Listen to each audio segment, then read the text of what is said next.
Stalin uncle, what uncle, is very wrong uncle. ஒரு தவறு செய்தால், அதை தெரிந்து செய்தால், அவர் கபட நாடக மு.க. ஸ்டாலின் அங்கிளாகவே இருந்தாலும், அங்கிள் அங்கிள் உங்களுக்கு மனசாட்சின்னு ஒன்று இருந்துச்சுன்னா நாங்கள் கேட்குற கேள்விகளுக்கு மட்டும் கொஞ்சம் பதில் சொல்லுங்க அங்கிள். நீங்கள் நடத்துகிற இந்த ஆட்சியில் நேர்மை இருக்கா? பெண்களுக்கு பாதுகாப்பு இருக்கா? பொதுமக்களுக்கு பாதுகாப்பு இருக்கா? இயற்கை வளங்களுக்கு பாதுகாப்பு இருக்கா? சொல்லுங்க மை டியர் அங்கிள், சொல்லுங்க. டாஸ்மாக்ல மட்டுமே இது வரைக்கும் 1000 கோடிக்கு மேல ஊழல்னு சொல்றாங்க. பெண்களுக்கு 1000 ரூபாய் கொடுத்துட்டீங்கன்னா போதுமா அங்கிள்? படிக்கிற இடத்துல, வேலைக்கு போற இடத்துல, வெளியில போற இடத்துலன்னு அவங்களுக்கு பாதுகாப்பே இல்லைன்னு ஒட்டுமொத்த பெண் பிள்ளைங்களும் பெண்களும் கதறாங்க. அந்த கதறல் சத்தம் ஏதாவது உங்க காதுல கேக்குதா அங்கிள்? இதுல வேற உங்க அப்பான்னு கூப்பிடுறாங்கன்னு வேற சொல்றீங்க. What is this uncle? Is very very wrong uncle, is very very wrong. போதை பொருள் கலாச்சாரத்தை ஒழிக்காம ஏமாத்துறீங்க. ஐயோ ஐயோ ஐயோ, very very first uncle, very very first. இப்ப ஆட்சியில இருக்கிற நம்மளுடைய அங்கிள் பதில் சொல்றது இருக்கட்டும். மக்களை நீங்க சொல்லுங்க, நீங்க உண்மையை சொல்லுங்க. செய்வோம் செய்வோம் செய்வோம் செய்வோம்னு சொன்னாங்களே, சொன்னதெல்லாம் செஞ்சாங்களா? உங்களை தான் கேட்கிறேன், சொன்னதெல்லாம் செஞ்சாங்களா? சத்தமா சத்தமா மை டியர் அங்கிள், கேக்குதா? மக்களோட சத்தம் கேக்குதா? எல்லாரும் கட்சி ஆரம்பிச்சதுக்கு அப்புறம் தான் ஒவ்வொரு வீட்டுக்குள்ளேயும் போறதுக்கு ட்ரை பண்ணுவாங்க. ஆனா நாங்க அப்படி இல்லை. ஒவ்வொரு வீட்டுக்குள்ளேயும் போனதுக்கு அப்புறம் தான் கட்சியாவே ஆரம்பிச்சிருக்கிறோம்.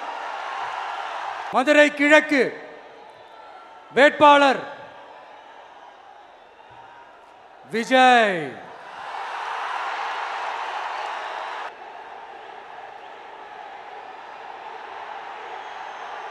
சிங்கம், ஒரு சிங்கம் எப்போ எதுலையும் பெக்யூலியர் தான். ஒரு முறை சிங்கம் கர்ஜிச்சதுன்னா அந்த சவுண்ட்ல ஒரு 8 கிலோமீட்டருக்கு சும்மா அதிரும், எல்லா திசைகளும் அதிரும். அப்படிப்பட்ட அந்த சிங்கம் வேட்டைக்கு மட்டும்தான் வெளியில வரும், வேடிக்கை பார்க்கறதுக்கெல்லாம் வெளியில வராது.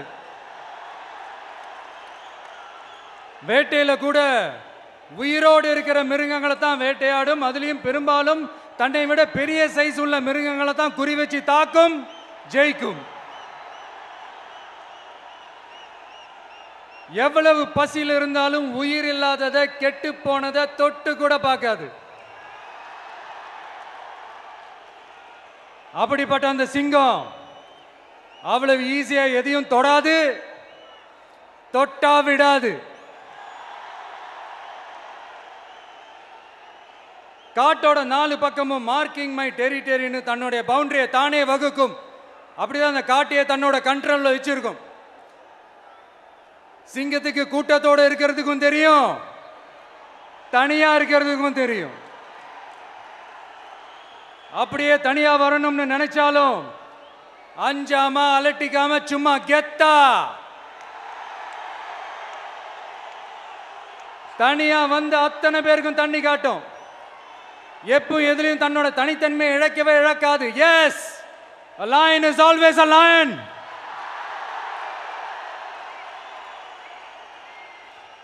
There are so many jackals and other animals in the forest, but there will be only one lion. And even if it is single, it will be the king of jungle. It is not only a description but also a clear declaration. சிங்கத்தை பத்தி பேசிட்டு நம்ம சிங்க குட்டிகளையும் சிங்க பெண்களையும் பத்தி நம்ம பேசாம இருக்க முடியுமா? அவங்களை எப்படி நான் மறப்பேன்? அவங்க தான் என்னுடைய உயிராச்சே. என் நெஞ்சில் குடியிருக்கும்.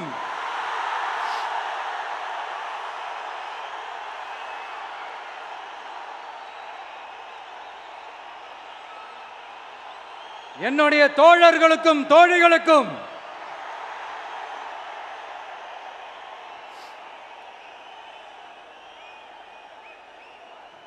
நேர்ல வர முடியாத சூழல்ல வீட்டில் இருந்துகிட்டே நம்மளுடைய இந்த மாநாட்டில் நேரலை வாயிலாக கலந்துகிட்டு இருக்கிற என்னுடைய அம்மாக்கள், அக்கா தங்கைகள், அண்ணன் தம்பிகள், நண்பர்கள் அனைவருக்கும் என்னோட உயிர் வணக்கம்.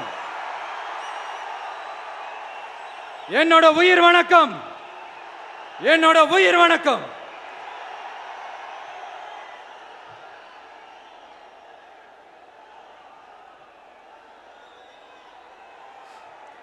வீரம் விளையும் மாமதுரை மண்ணை வணங்குகிறேன். இந்த மதுரைனாலே உடனே ஞாபகத்துக்கு வரது சீறி பாஞ்சி துள்ளி குதிக்கிற யாருக்கும் அடங்காத காளைகள் விளையாடுற அலங்காநல்லூர் ஜல்லிக்கட்டு தான். நம்ம வைகை ஆறுதான். அழகர் ஆத்துல இறங்குற வைபவம். மதுரை மீனாட்சி அம்மன். இந்த மண்ணோட உண்மையான குணம் உணர்வு பூர்வமான மண் இது.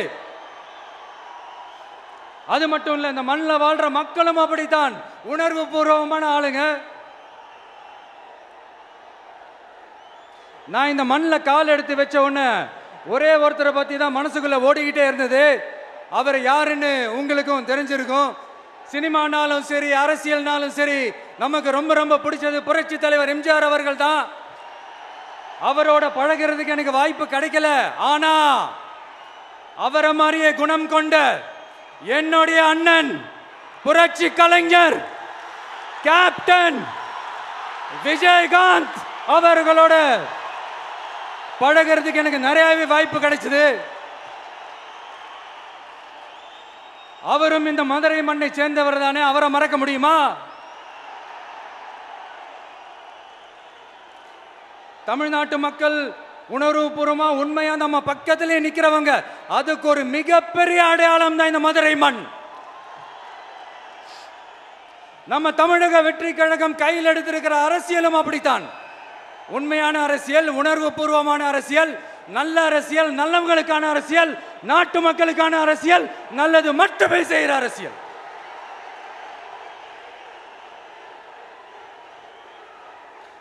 இதோ நம்மளுடைய இந்த 2வது மாநில மாநாடு வாகை சூடும் வரலாறு திரும்புகிறது. அப்படி இந்த மாநாட்டுக்கு பேர் வச்சிருக்கிறோம். 1967லயும் 1977லயும் நம்ம தமிழக அரசியல் ஒரு மிகப்பெரிய ஆட்சி அதிகார மாற்றங்கள் ஒண்ணு நடந்துச்சு இல்லையா? அதே மாதிரிதான் அடுத்த வருஷம் 2026ல அப்படி ஒரு வரலாறு திரும்ப போகுதுன்னு உறுதியா சொல்றதுக்கான மாநாடு தான் நம்மளோட இந்த 2வது மாநில மாநாடு. விக்கிரவாண்டி விசாலையில் நம்மளுடைய ஃபர்ஸ்ட் மாநாடு நடத்தணும், வெற்றி கொள்கை திருவிழா. அதுக்கப்புறமே நீங்க பார்த்துருப்பீங்க, தமிழக அரசியல் அந்த தட்ப வெப்பத்தையே மாத்தினுச்சு. நமக்கு எதிராக எத்தனை குரல்கள். ஆனா உங்களுக்கு தான் நம்மளை பத்தி நல்லா தெரியுமே. எந்த குரலையும் காதலையே போட்டுக்காம மக்களோட குரலை மட்டுமே கேட்டுக்கிட்டு நமக்கு எதிராக வர அத்தனை கூக்குரல்களையும் சின்னதா ஒரு சிரிப்போடவே கடந்து வந்திருக்கிறோம். அது இல்லாம நம்ம மாநாட்டில் ஒலிக்கிற இந்த குரல் இந்த ஒற்றை தமிழ் மகனோட குரல் மட்டுமல்ல, ஒட்டுமொத்த தமிழ்நாட்டு மக்களுடைய குரல். தமிழ்நாட்டில் இருக்கிற ஒவ்வொரு வீட்டில இருந்தும் ஒலிக்கிற குரல். ஒட்டுமொத்த உலகெங்கும் வாழும் ஒவ்வொரு தமிழ் வீட்டிலிருந்தும் எழும் குரல். இந்த சினிமா என்கிற மாபெரும் கலை ஆயுதத்தின் வாயிலாக சாதி, மதம், இனம், பாலினம், மொழி கடந்து இந்த நாட்டின் மூளை முடுக்கெங்கும் ரசிகர்களாக இருந்து தோழர்களாக நம்மோடு பயணிக்க துவங்கியுள்ள அனைவரோடும் இணைந்த ஒவ்வொரு மனிதருக்காகவும் ஒலிக்கிற உரிமை குரல். மாநில உரிமைக்காக, பெண் உரிமைக்காக, சமூக நீதிக்காக, சமநீதிக்காக, மதச்சார்பின்மைக்காக உண்மையா ஒலிக்கிற குரல். அதனால் இந்த குரலுக்கு எதிராக இன்னும் இன்னும் எத்தனை குரல்கள் வந்தாலும் ஓங்கி ஒலிக்குமே தவிர ஒரு நாளும் ஓயவே ஓயாது. Yes, it is an unstoppable voice, an unstoppable force.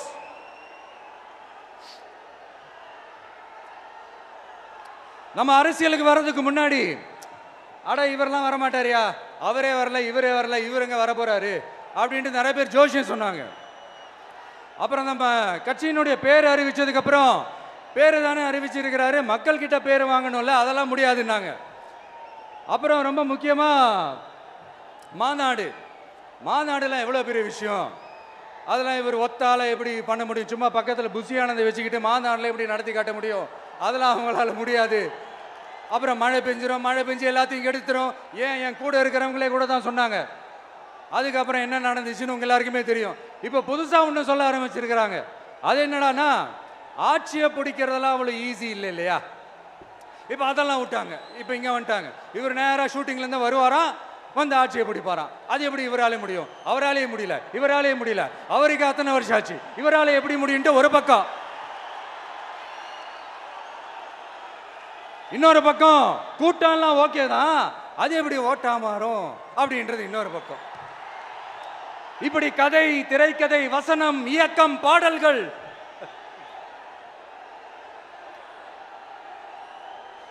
அதனால இந்த அரசியல் ஆய்வாளர்களுக்கு நான் சொல்றதெல்லாம் ஒன்னேதான், நல்லா கேட்டுக்கங்க.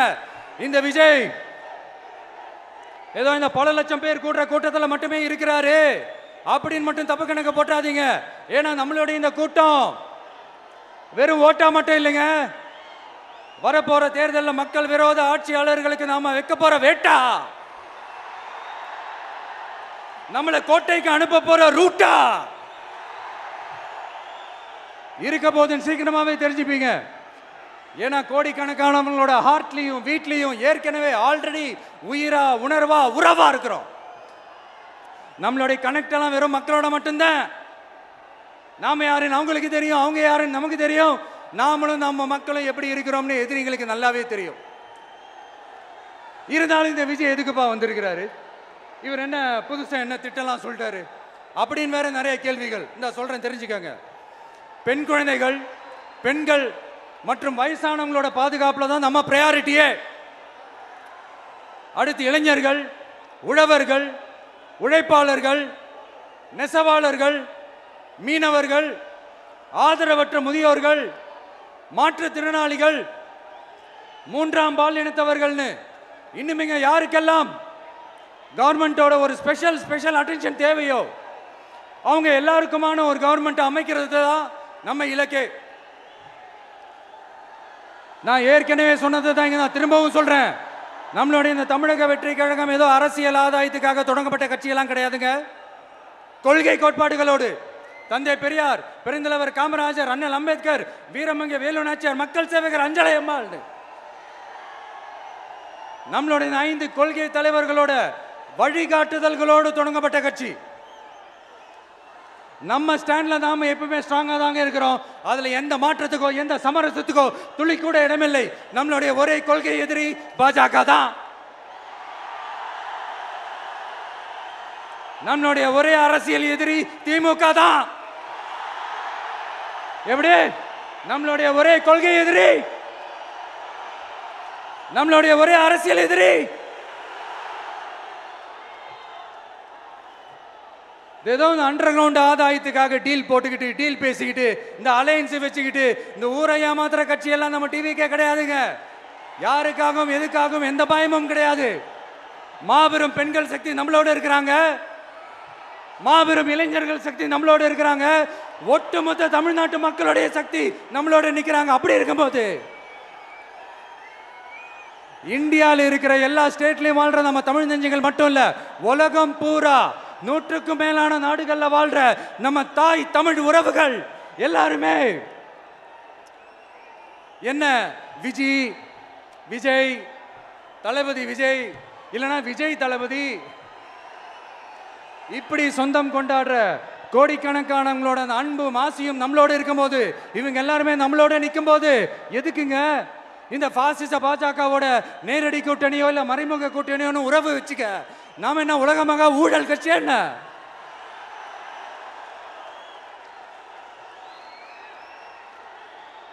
நம்மளை பத்தி சின்னதா ஒரு உண்மை ஒண்ணு சொல்லலாமா?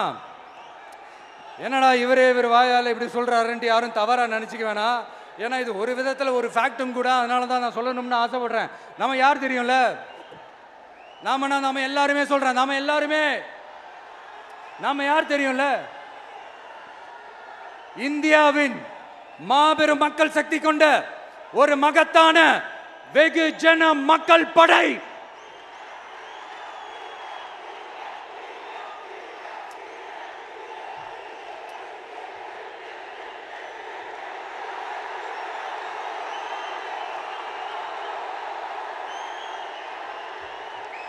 அதனால நம்ம தலைமையில நாம் அமைக்க போற இந்த உண்மையான மக்களாட்சிக்கான அச்சாரமாக மாபெரும் மக்கள் சக்தியை அணி அணியாக நம்மளோட திரண்டு நிக்கிறப்போ இந்த அடிமை கூட்டணியில சேர வேண்டிய அவசியம் நமக்கு இருக்குங்க.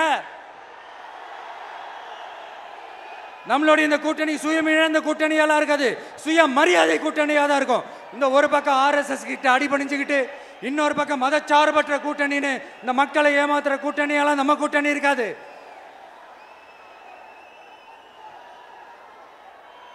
நான் இப்பவும் சொல்றேன், நம்மளை நம்பி வர்றவங்களுக்கு ஆட்சியிலும் அதிகாரத்திலும் உறுதியாக பங்களிப்பு செய்யப்படும். உடனே இந்த கேள்விகள்லாம் வரும். அப்ப யாரு கூட்டணி, யாரு வரா, யாரு போறா, இந்த கேள்விகள்லாம் வரும். இந்த கேள்விகளுக்கெல்லாம் ஒரே ஒரு பதில் தான், சஸ்பென்ஸ்ல சஞ்சாரம் செய்யுங்க. ஆனா ஒண்ணு, 2026ல 2 பேருக்கு நடுவுல தான் போட்டியே. ஒன்னு TVK, இன்னொன்னு DMK. இந்த போட்டி எப்படி இருக்க போதுன்னா, இந்த அலையன்ஸை வச்சு எப்படியாவது நம்ம தப்பிச்சிடலாம். என்ன இந்த பழைய இந்த மேத்தமேட்டிக்ஸ், அரித்மேட்டிக்ஸ் இதெல்லாம் வச்சு எப்படியாவது நம்ம தப்பிச்சிடலாம் அப்படின்னு நினைக்கிறவங்களோட அந்த கனவு ஒரு நாளும் மைப்படாது. சரி, இப்ப நம்ம வேற ஒரு ஏரியாவுக்கு ஒன்று வருவோம். எதிர்காலம் வரும், என் கடமை வரும், இந்த கூட்டத்தின் ஆட்டத்தை ஒழிப்பேன்.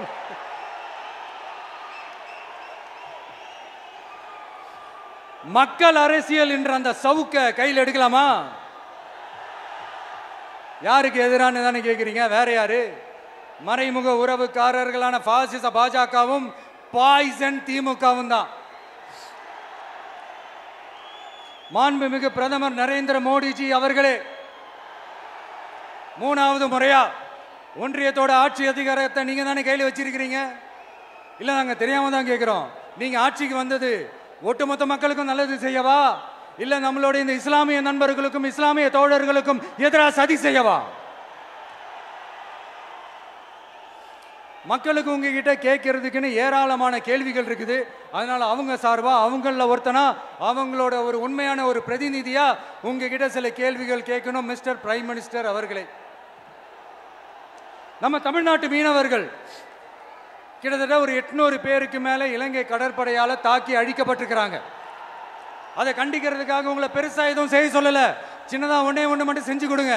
இனிமேலாச்சும் எங்களுடைய மீனவர்கள் பாதுகாப்பா இருக்கிறதுக்காக இந்த கச்சத்தீவை இலங்கை கிட்ட இருந்து மீட்டு கொடுத்துருங்க, அது போதும். உங்களுடைய இந்த முரட்டு பிடிவாதத்தால நீங்க நடத்துற இந்த நீட்டு தேர்வு, அதனால இங்க என்னென்ன நடக்குதுன்னு சொல்றதுக்கே மனசு வலிக்குது. அதனால அந்த நீட்டு தேர்வு தேவையில்லைன்னு அறிவிச்சிருங்க, அது போதும். செய்வீர்களா திரு நரேந்திரபாய் தாமோதர் மோடிஜி அவர்களே? எங்களுக்கு என்னென்ன தேவையோ, என்னென்ன நல்லதோ அதெல்லாம் செய்ய மாட்டேங்கிறீங்க. ஆனா ஆட்சி அதிகாரத்தை மட்டும் கையில வச்சுக்கிட்டு மக்களை ஏமாத்த நேரடியாக ஒரு பாசிச பாஜக அடிமை கூட்டணி ஒண்ணு. அடுத்து உங்களோட இந்த மைனாரிட்டி ஆட்சியை ஓட்டுறதுக்காக மறைமுகமாக RSS அடிமை குடும்பம்னு இன்னொரு கூட்டணி. இப்படி மக்கள் சக்தியே இல்லாத இந்த ஊழல் கட்சிகளை மிரட்டி அடிபணிய வச்சு 2029 வரைக்கும் சொகுசு பயணம் போயிடலாம்னு திட்டம் தீட்டி வச்சிருக்கிறீங்க. அதானே ஜி? என்ன ஜி? ஒண்ணு மட்டும் சொல்றேன், தெரிஞ்சுக்கங்க. என்னதான் நீங்க இந்த நேரடி மறைமுக கூட்டணி குட்டிகரணம் போட்டாலும் தாமரை இலையில தண்ணியே ஒட்டாது. தமிழக மக்கள் மட்டும் எப்படி ஒட்டுவாங்க?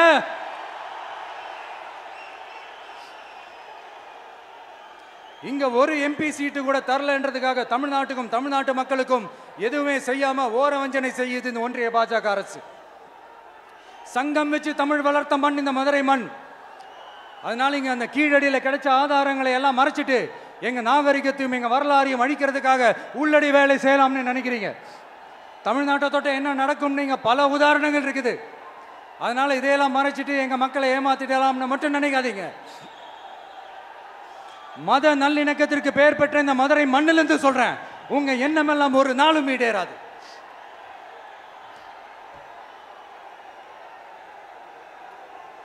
எம்ஜிஆர்னா யார் தெரியும்ல? அவர் மாஸ்னா என்னன்னு தெரியும்ல? அவர் உயிரோடு இருக்கிற வரைக்கும் அந்த சிஎம் சீட்டை பத்தி ஒருத்தராலையும் நினைச்சு கூட பார்க்க முடியல, கனவு கூட காண முடியல. எப்படியாவது அந்த சிஎம் சீட்டை என்கிட்ட கொடுத்துருங்க, என் நண்பர் எம்ஜிஆர் திரும்ப வந்ததுக்கு அப்புறம் நான் திருப்பி கொடுத்துட்றேன்னு தன்னோட எதிரியை கூட மக்கள்கிட்ட கெஞ்ச வச்சவர் எம்ஜிஆர். எப்படி கெஞ்ச வச்சவர். அதனால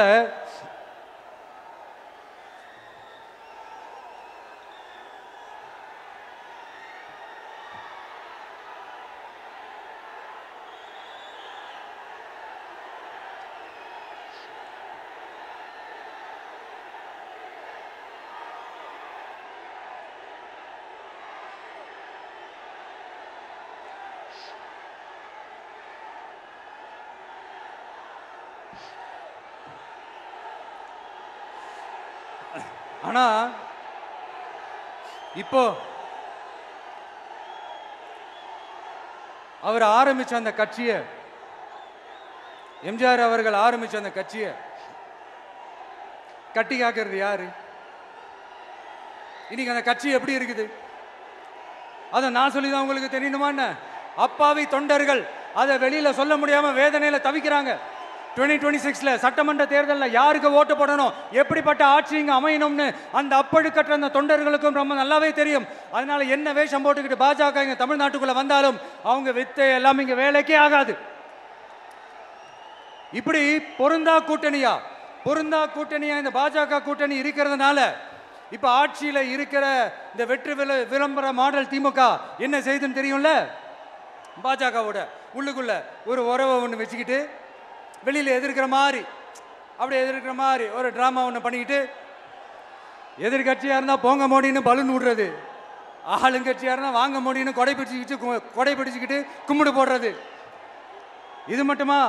ஒரு ரைடுன்னு ஒன்று வந்துட்டா போதும், இது வரைக்கும் போகவே போகாத ஒரு மீட்டிங், அதை காரணம் காட்டி டெல்லிக்கு போறது, அங்க ஒரு சீக்ரெட் மீட்டிங் நடத்துறது. நல்லா நோட் பண்ணணும் மக்களே, அந்த மீட்டிங் அப்புறம் இந்த இஷ்யூ அப்படியே காணாம போயிருக்குமே. அதேதான் Stalin uncle, what uncle is very wrong uncle.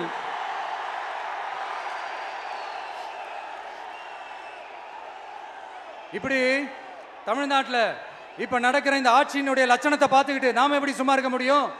ஒரு தவறு செய்தால், அதை தெரிந்து செய்தால், அவர் கபட நாடக மு.க. ஸ்டாலின் அங்கிளாகவே இருந்தாலும், அங்கிள் உங்களுக்கு மனசாட்சின்னு ஒன்று இருந்துச்சுன்னா நாங்கள் கேட்குற கேள்விகளுக்கு மட்டும் கொஞ்சம் பதில் சொல்லுங்க அங்கிள். நீங்கள் நடத்துகிற இந்த ஆட்சியில் நேர்மை இருக்கா, நியாயம் இருக்கா, ஊழல் இல்லாமல் இருக்கா, சட்டம் ஒழுங்கு சரியா இருக்கா, பெண்களுக்கு பாதுகாப்பு இருக்கா, பொதுமக்களுக்கு பாதுகாப்பு இருக்கா, இயற்கை வளங்களுக்கு பாதுகாப்பு இருக்கா? சொல்லுங்க மை டியர் அங்கிள், சொல்லுங்க. டாஸ்மாக்ல மட்டுமே இது வரைக்கும் 1000 கோடிக்கு மேல ஊழல்னு சொல்றாங்க. அதுல மட்டுமா தப்பு நடக்குது? வேற எதுல தான் நடக்கல? உலகத்திலே மிஸ்டர் கிளீன் ரெக்கார்ட்ஸ் எல்லாம் உங்களுக்கும் உங்க கூட இருக்கிறவங்களுக்கும் மட்டும்தான் அங்கிள் கொடுக்கணும். இதை பார்த்து வாயே இல்லாத ஊரு கூட வயிறு வலிக்கு சிரிக்குது. பெண்களுக்கு 1000 ரூபாய் கொடுத்துட்டீங்கன்னா போதுமா அங்கிள்? அப்படியே அது மூடி மறைச்சிடலான்னு பாக்குறீங்களா? படிக்கிற இடத்துல, வேலைக்கு போற இடத்துல, வெளியில போற இடத்துலன்னு அவங்களுக்கு பாதுகாப்பே இல்லைன்னு ஒட்டுமொத்த பெண்களும் கதறாங்க. அந்த கதறல் சத்தம் ஏதாவது உங்க காதுல கேக்குதா அங்கிள்? இதுல வேற உங்க அப்பான்னு கூப்பிடுறாங்கன்னு வேற சொல்றீங்க. What is this uncle? Is very very wrong uncle, is very very wrong. பெண்களுக்கு மட்டுமா பொய் வாக்குறுதி கொடுத்து ஏமாத்துறீங்க? அரசு ஊழியர்கள், ஆசிரியர்களை ஏமாத்துறீங்க, விவசாயிகளை ஏமாத்துறீங்க, பரந்தூர்ல பாதிப்பே வராதுன்னு சொல்லி ஏமாத்துறீங்க, மீனவர்களை ஏமாத்துறீங்க, போதைப் பொருள் கலாச்சாரத்தை ஒழிக்காம ஏமாத்துறீங்க. ஐயோ ஐயோ ஐயோ, very very first uncle, very very first. எப்படி கேட்டாலும் இவங்க கிட்ட இருந்து எந்த பதிலும் வரப்போறதில்லை. ஏன்னா இருந்தா தானே. இப்ப ஆட்சியில இருக்கிற நம்மளுடைய அங்கிள் பதில் சொல்றது இருக்கட்டும். மக்களை நீங்க சொல்லுங்க, நீங்க உண்மையை சொல்லுங்க. செய்வோம் செய்வோம் செய்வோம் செய்வோம்னு சொன்னாங்களே, சொன்னதெல்லாம் செஞ்சாங்களா? உங்களை தான் கேட்கிறேன், சொன்னதெல்லாம் செஞ்சாங்களா? சத்தமா சத்தமா மை டியர் அங்கிள், கேக்குதா? மக்களோட சத்தம் கேக்குதா? இது வெறும் சாதாரணமான முழக்கம் தான். கூடிய சீக்கிரம் மக்களை போய் சந்திக்க போறேன், அவங்களோட மனசு விட்டு பேச போறேன். அதுக்கப்புறம் இந்த சாதாரணமான முழக்கம் இடி முழக்கமா மாறும். அத்தோட நிக்காது. அந்த இடி முழக்கம் தமிழ்நாட்டோட போர் முழக்கமா மாறும். அந்த போர் முழக்கம் உங்களை ஒரு நிமிஷம் கூட தூங்க விடாது. நடக்குதா இல்லையான்னு பாருங்க. என்னடா இவன் இவ்வளோ ஸ்ட்ராங்கா சொல்றானேன்னு பாக்குறீங்களா? எல்லாரும் கட்சி ஆரம்பிச்சதுக்கு அப்புறம் தான் ஒவ்வொரு வீட்டுக்குள்ளேயும் போறதுக்கு ட்ரை பண்ணுவாங்க. ஆனா நாங்க அப்படி இல்லை. ஒவ்வொரு வீட்டுக்குள்ளேயும் போனதுக்கு அப்புறம் தான் கட்சியாவே ஆரம்பிச்சிருக்கிறோம்.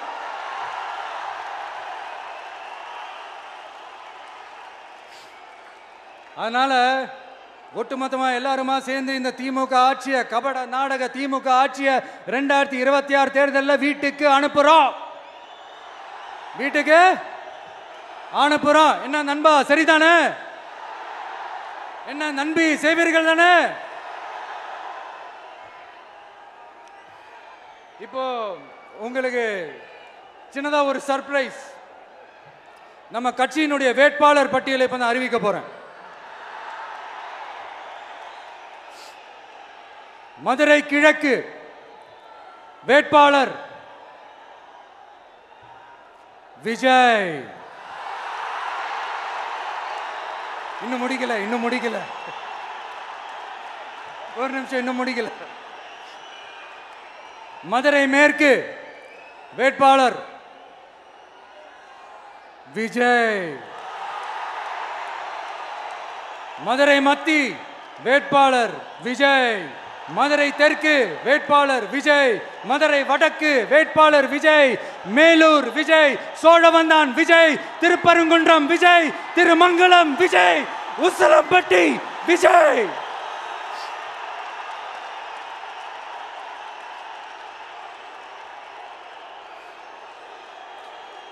என்னடா எல்லா தொகுதியிலையும் ஒரே வேட்பாளர்னு பாக்குறீங்களா?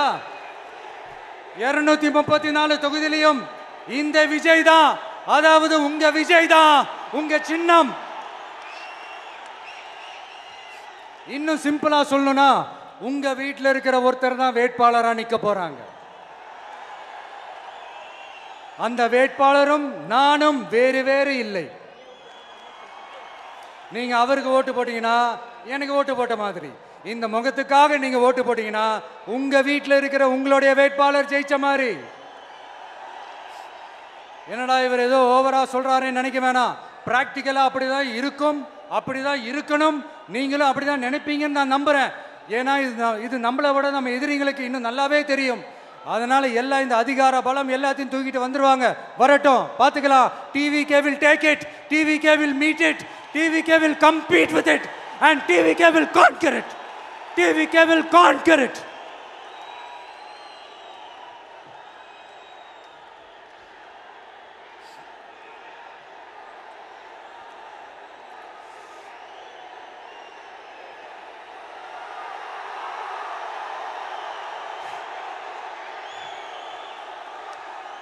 இந்த நேரத்தில் நம்ம மனசுல இருக்கிறத மக்கள் கிட்ட சொல்லி ஆகணும். தூத்துக்குடி ஸ்னோலினோட அம்மா என்ன அவங்களோட தம்பி, இன்னும் அவங்க பொண்ணுக்கு நான் தாய் மாமன்னு சொன்னாங்க. அந்த அக்காவோட குழந்தைக்கு மட்டும் இல்லைங்க, என்ன அண்ணனா தம்பியா நினைக்கிற தமிழ்நாட்டில் இருக்கிற என்னோட எல்லா சகோதரிகளின் குழந்தைகளுக்கும் நான் இன்னைக்கு மட்டும் இல்ல, என்னைக்குமே ஒரு தாய் மாமனா தான் இருப்பேன். நீங்க எல்லாரும் என்னுடைய ரத்த உறவு, கூட பிறந்த பொறுப்பு. என் வீட்டு ரேஷன் கார்டில் வேணா உங்க பேர் இல்லாம இருக்கலாம், உங்க வீட்டு ரேஷன் கார்டில் வேணா என் பேர் இல்லாம இருக்கலாம். ஆனா நாம் எல்லாரும் ஒண்ணுதான், உறவு தான். நமக்கு இடையே எந்த அரசியலும் உள்ள நுழையவே முடியாது. என்கிட்ட இருந்து உங்களையும் உங்ககிட்ட இருந்து என்னையும் எந்த சக்தியாலும் பிரிக்கவே முடியாது. அப்புறம் நான் ஒன்றும் இந்த மார்க்கெட் போனதுக்கு அப்புறம், ரிட்டையர் ஆனதுக்கு அப்புறம் அடைக்கலம் தேடி அரசியலுக்கு வரல, படைக்கலனோட வந்திருக்கிறோம். பவர்ஃபுல் ஃபோர்ஸோட, மாபெரும் படை வரிசையோட, எல்லாத்துக்கும் தயாராகி தான் வந்திருக்கிறோம். இவ்வளவு தயாரா நாம அரசியலுக்கு வர்றதுக்கு ரொம்ப ரொம்ப முக்கிய காரணம் ஒன்று இருக்கு. அது என்ன தெரியுமா? நன்றி கடன், நன்றி கடன், நன்றி கடன். கிட்டத்தட்ட ஒரு 30 வருஷமா, 30 வருஷத்துக்கு மேல நீங்க தான், நம்ம மக்கள் தான் என் கூட நிக்கிறீங்க, எனக்காக நிக்கிறீங்க, என்னை தாங்கி பிடிக்கிறீங்க, மனசுல ஏந்தி பிடிக்கிறீங்க, தாய் அன்போட மடியில ஏந்திக்கிறீங்க. உண்மையை சொல்லணும்னா வேற யாரை விடவும் வேற யாரை விடவும் எனக்கு இந்த அன்பையும் ஆதரவையும் கொடுத்துருக்கிறீங்க. என் மேல உயிரையே வச்சிருக்கிறீங்க. என்ன உங்க வீட்டுல ஒருத்தனாவே ஆக்கிட்டீங்க. நீங்க எனக்கு கடவுள் கொடுத்த வரம்.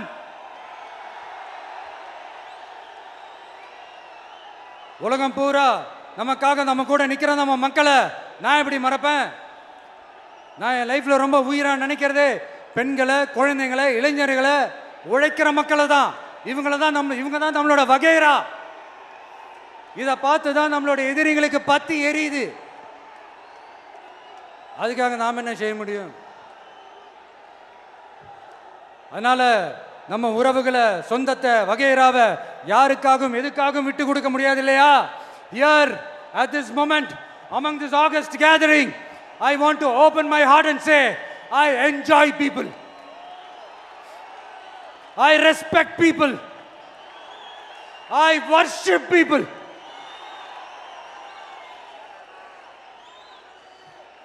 சரிப்பா, இவ்வளவு செஞ்ச நம்ம மக்களுக்கு நன்றி கடனா உன்னால முழுமையா செலுத்த முடியுமான்னு கேட்டா சத்தியமா சொல்றேன், என்னால முடியாதுதான். இன்னும் எத்தனை ஜென்மம் எடுத்தாலும் அந்த நன்றி கடனை என்னால தீர்க்கவே முடியாது. அப்புறம் என்ன மானாவுக்கடா நீ வந்திருக்க தானே கேட்குறீங்க? மைண்ட் வாய்ஸ் கேட்ட மாதிரி இருந்தது. வாழ்நாள் முழுக்க நம்ம மக்களுக்காக ஆதரவா துணையா நிக்கிறத தவிர, அவங்களுக்காக உழைக்கிறத தவிர எனக்கு வேற எந்த எண்ணமும் இல்லை. எனக்கு இப்ப வேற வேலையும் இல்லை. இனிமே எனக்கு இதுதான் என் வேலையே, என் கடன். இனி என் மக்களுக்கு பணி செய்து கிடப்பதே. இப்படியா ஹார்ட் டு ஹார்ட் யதார்த்தமா பேசிய பழகிட்டோம். இதுக்கு மேலேயும் எனக்கும் மக்களுக்கும் இடையே இருக்கிற அந்த உறவை பத்தி நான் பேச ஆரம்பிச்சேன்னா ஒரு மாதிரி எமோஷனல் ஆகிடுவேன். அப்புறம் அதை கண்ட்ரோல் பண்றது ரொம்ப கஷ்டம். அதனால என்னை மனசார நேசிக்கிற நம்ம மக்களுக்கு ஒன்றே ஒன்று சொல்றேன். இந்த விஜய் உங்க விஜய், உங்களுக்கான விஜய், உங்களுக்காக மட்டுமே இருக்கிற விஜய். உங்க கூட நிக்க, உங்களுக்காக நிக்க, உண்மையா நிக்க, உணர்வோட நிக்க, உறுதியா நிக்க, உங்க கூட பேச, உங்களுக்காக பேச, உண்மையா பேச, உணர்வோட பேச, உறுதியா பேச, உங்களுக்காக சேவை செய்ய உங்க விஜய் நான் வர.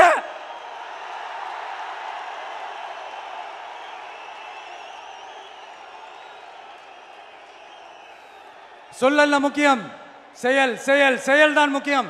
செய்கை தான் சும்மா சிறப்பா இருக்கணும். நான் ஆட்சிக்கு வந்தேன்னா சும்மா அது செய்வேன், இது செய்வேன், நல்லது செய்வேன், உருட்டுவேன், புரட்டுவேன், அதெல்லாம் கிடையாது. செய்யறதுக்கு, நல்லது செய்யறதுக்கு, நல்லது செய்யறதுக்கு மட்டும்தான் இந்த விஜய். அப்புறம் ஒரு அரசியல் தலைவன் அவன் சினிமாக்காரனா, நல்லவனா, கெட்டவனா, இதெல்லாம் தாண்டி அவன் உண்மையானவனா, அதுதான் ரொம்ப ரொம்ப முக்கியம். இது சம்பந்தமா ஒரு குட்டி கதை ஒன்று சொல்றேன். ஒரு நாட்டில் ஒரு ராஜா தனக்கு பக்கபலமா இருக்கிறதுக்காக, கூட துணையா இருக்கிறதுக்காக ஒரு தளபதியை தேடுறாரு. சரியான தகுதிகளோட ஒரு 10 பேர் செலக்ட் ஆகுறாங்க. ஆனால் அதில் ஒருத்தர் மட்டும் தான் செலக்ட் பண்ணணும். அதனால் அந்த ராஜா என்ன பண்ணுறாருன்னா ஒரு டெஸ்ட் வைக்கிறாரு. அந்த 10 பேர் கையிலையும் விதை நெல்லை கொடுத்து இதை நல்லா வளர்த்து கொண்டு வாங்க, ஒரு 3 மாதம் கழிச்சு வாங்கன்னு சொல்லி அனுப்பி வச்சிடுறாரு. 3 மாதம் கழிச்சு வரும்போது அதில் ஒருத்தர் ஆள் உயரத்துக்கு வளர்த்துருந்தாரு, ஒருத்தர் தோல் உயரத்துக்கு வளர்த்துருந்தாரு. அதில் ஒரு 9 பேரும் நல்லா வளர்த்து கொண்டு வந்திருந்தாங்க. ஒருத்தர் மட்டும் வெறும் தொட்டியோடவே வந்தார். என்னன்னு கேட்டதுக்கு, நானும் தண்ணி ஊற்றி ஊற்றி பார்க்குறேன், உரம் வச்சு வச்சு பார்க்குறேன், வளரவே மாட்டேங்குது ராஜா, என்ன பண்ணுறதுன்னு தெரியலன்னு சொன்னதுக்கு ராஜா அவரை கட்டி அணைச்சிக்கிட்டு, இனிமே நீதான் என்னுடைய தளபதி, எல்லா அதிகாரமும் உனக்கு தான் சொன்னார். ஏன்னா அந்த 10 பேர் கையிலையும் ராஜா கொடுத்தது அவித்த விதை நெல், அது முளைக்கவே முளைக்காது. அந்த 9 திருட்டு பயலும் என்ன பண்ணியிருக்காங்கன்னா வேற விதை நெல்ல வாங்கி அதை வளர்த்துட்டு ராஜாவையும் மக்களையும் ஏமாத்திருக்கிறாங்க. ஆனா இவர் மட்டும் உண்மையை போட்டு உடைச்சிட்டார். அதனால ஒரு நாட்டுக்கு திறமை எந்த அளவுக்கு முக்கியமோ அந்த அளவுக்கு உண்மையும் நேர்மையும் முக்கியம். இப்போ நீங்க எல்லாரும் தான் அந்த ராஜா. நீங்க தேர்ந்தெடுக்க போற அந்த தளபதி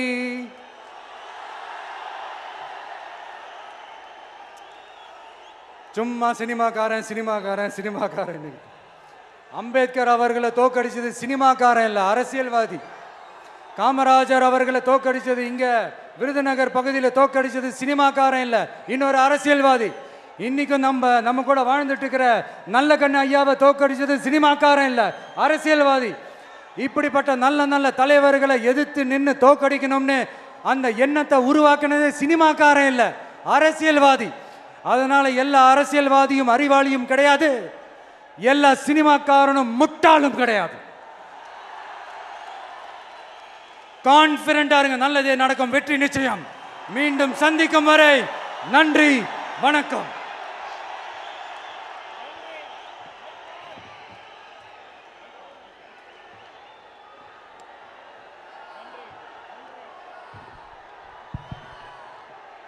தமிழக வெற்றி கழகத்தினுடைய வெற்றி தலைவரின் வார்த்தைகள் நம்முடைய வேத வாக்காக எடுத்துக்கொண்டு நிறைவேற்றுவோம்.